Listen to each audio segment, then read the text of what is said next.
సంసోను నిజానికి ప్రియులరా బలసూరుడు. బలం, ఎంత బలం ప్రియులరా! 1000 మందిని చంపగలిగాడండి. ఎంత బలవంతుడండి! 1000 మందిని చంపగలిగినటువంటి బలవంతుడు ఒక వేశ్య చేతిలో పడిపోయాడు. 1000 మందిని అనగదొక్కాడు. సూర్యుల్ని సైతం ప్రియులరా ఇదిగో సింహాన్ని పాయలుగా చీర్చేశాడు. ఎంత బలవంతుడు! ఎక్కడ పోయింది తన బలం అంటే ఒక స్త్రీ దగ్గర బలం పోయింది.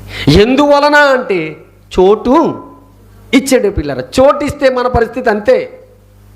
అందుకనే చాలామంది ఇలాంటి రాజులు ఎంతోమంది రాజ్యాలను సైతం అమ్మేశారట కదా, తెలుసా?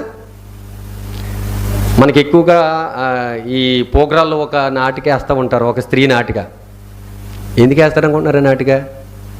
చెప్పండి, మీ అందరికీ తెలుసు. అందులో ఒక ఆయన ఉంటాడు, సుబ్బిశెట్టి అని. సమాజానికి తెలియాలి, స్త్రీ లాలంలో పడిపోతే ఆఖరికి వాడు బ్రతుకు ఏమైపోయిందని రియల్గా జరిగినటువంటి స్టోరీలని డ్రామాలుగా వేసేది ఎందుకు అంటే ఆఖరికి నీకు మిగిలింది చెప్ప తప్ప మరొకటి ఉండదరా అని చెప్పడానికి. అందుకనే అపవాదికి చోటిచ్చాడు.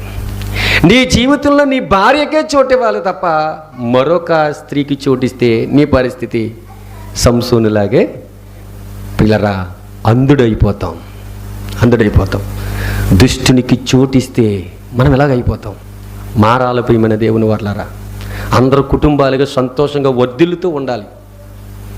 భార్య పిల్లలతో ఆనందంగా గడుపుతూ దేవునిలో ఉండాలి. ఇది మా ఆశ, మా ఆలోచన, దేవుని యొక్క ఆలోచన. వాటి కొరకు మేము ప్రార్థన చేస్తున్నాం, మీరు కూడా ప్రార్థన చేయండి.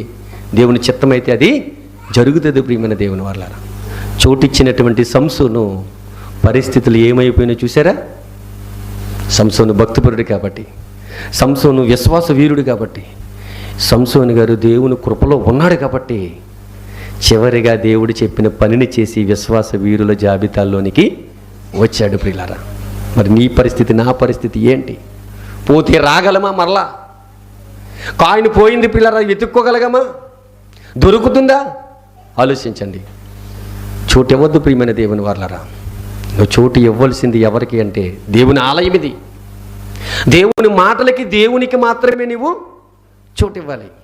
అలా చోటు ఇచ్చినటువంటి ప్రతి ఒక్కరిని దేవుడు బహుగా దీవిస్తాడు. ఎందుకంటే తన తలంతులు ఇచ్చేటువంటి ఉపమానం చూడండి. ఇచ్చినటువంటి తలంతులని రెట్టింపు చేసినటువంటి వారిని బలానమ్మకమైన మంచి దాసుడా అన్నాడు. ఇచ్చిన తలంతులను పాడు చేసినటువంటి వారిని ఏమన్నాడు?